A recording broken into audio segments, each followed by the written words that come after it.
Hello बच्चों, board नज़दीक आ गए हैं। डर लग रहा होगा, डरिए मत। Don't quit, polish your mind. आओ इस बात को हम एक बहुत ही अच्छी प्यारी आर्यन की कहानी के माध्यम से समझते हैं, जिससे आपका डर बिल्कुल दूर हो जाएगा और आपका मन बिल्कुल शांत हो जाएगा। आओ बच्चों। कभी कभी ऐसा लगता है ना कि हमारी सारी मेहनत बेकार जा रही है, खासकर जब हम पढ़ाई कर रहे होते हैं। घंटों की कोशिश, सब कुछ याद करना, और अंत में लगता है जैसे हाथ खाली रह गए। क्या कभी ऐसा फील हुआ है कि आप एक टूटे हुए बर्तन में पानी भरने की कोशिश कर रहे हो? पानी भरते जाते हैं और वो निकलता जाता है। और पता है, ये एहसास बहुत से लोगों का है। खुद को एक टूटा हुआ घड़ा समझना, जिसमें आप ज्ञान भरते तो हैं, पर वो बस रिश्ता चला जाता है। चलिए इस भावना को और अच्छे से समझने के लिए एक कहानी सुनते हैं। ये कहानी है आर्यन की, जो बिल्कुल ऐसा ही महसूस कर रहा था। तो आर्यन एक बहुत मेहनती स्टूडेंट था, पर उसे हमेशा लगता था कि उसकी याददाश्त ना दूसरों जितनी तेज नहीं है। और फिर एग्जाम से ठीक 1 महीने पहले वो पूरी तरह हिम्मत हार गया। उसे लगा बस अब मुझसे नहीं होगा। उसने अपने टीचर के पास जाकर कहा, सर मैं मेहनत तो बहुत करता हूँ, पर सब भूल जाता हूँ, मुझसे नहीं हो पाएगा। सोचिए, ये एक ऐसी हताशा है जिससे न जाने कितने स्टूडेंट्स गुजरते हैं। लेकिन दिलचस्प बात यह है कि मदद की इस गुहार पर टीचर ने एक बहुत ही अजीब जवाब दिया। टीचर ने उसे एक पुरानी गंदी सी टोकरी दी और एक ऐसा काम सौंपा जो सुनने में ही नामुमकिन लगे। उन्होंने कहा, जाओ इस टोकरी में नदी से पानी भरकर लाओ। तो आर्यन नदी पर गया, टोकरी में पानी भरा और भागा वापस। पर जब तक वो पहुंचा, टोकरी पूरी खाली।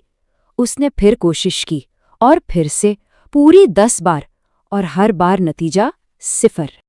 आखिरकार वो थक हार कर चिल्लाया, सर ये तो नामुमकिन है, इसमें पानी रुक ही नहीं सकता। लेकिन आर्यन को ये अंदाजा ही नहीं था कि पानी लाना असली मकसद था ही नहीं।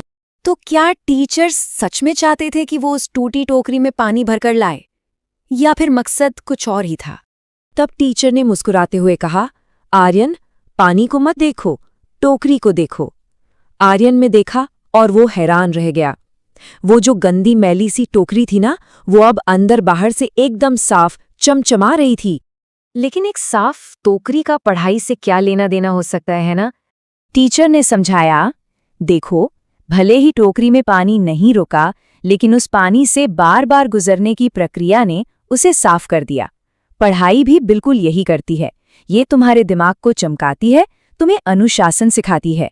मतलब दृढ़ता का असली मतलब सिर्फ नतीजा पाना नहीं है, इसका असली काम है उस प्रोसेस से गुजरना जो हमें अंदर से बदल देता है, हमें निखार देता है। तो पढ़ाई का असली मकसद सिर्फ अच्छे मार्क्स लाना नहीं है। ये जो मेहनत हम करते हैं ना, ये हमें अंदर से बदलती है। हमारा अनुशासन बढ़ता है, फोकस अच्छा होता है, और भले ही हमें लगे कि ज्ञान उस टूटे घड़े से रिस रहा है, पर हमारा मन उस टोकरी की तरह लगातार निखर रहा होता है। तो फिर इस पूरी कहानी का अंतिम और सबसे जरूरी संदेश क्या है? संदेश बहुत सीधा है, हिम्मत मत हारो। ये सोचना बंद कर दो कि मेहनत बेकार जा रही है। हर एक कोशिश से मन निखर रहा है, पॉलिश हो रहा है। तो रिजल्ट की चिंता छोड़ दो, बस अपनी टोकरी को ज्ञान की उस नदी में डुबोते रहो। यकीन मानो, ये कोशिश, ये मेहनत कभी कभी भी बेकार नहीं जाती। तो अगली बार जब भी ऐसा लगे कि सारी मेहनत बेकार जा रही है, तो बस एक सवाल खुद से पूछना है, ये कोशिश मेरे अंदर ऐसा क्या है जिससे चमका रही है? तो देखा बच्चों, आपने कैसे अपने डर को दूर भगाना है और अपने मन को शांत करना है।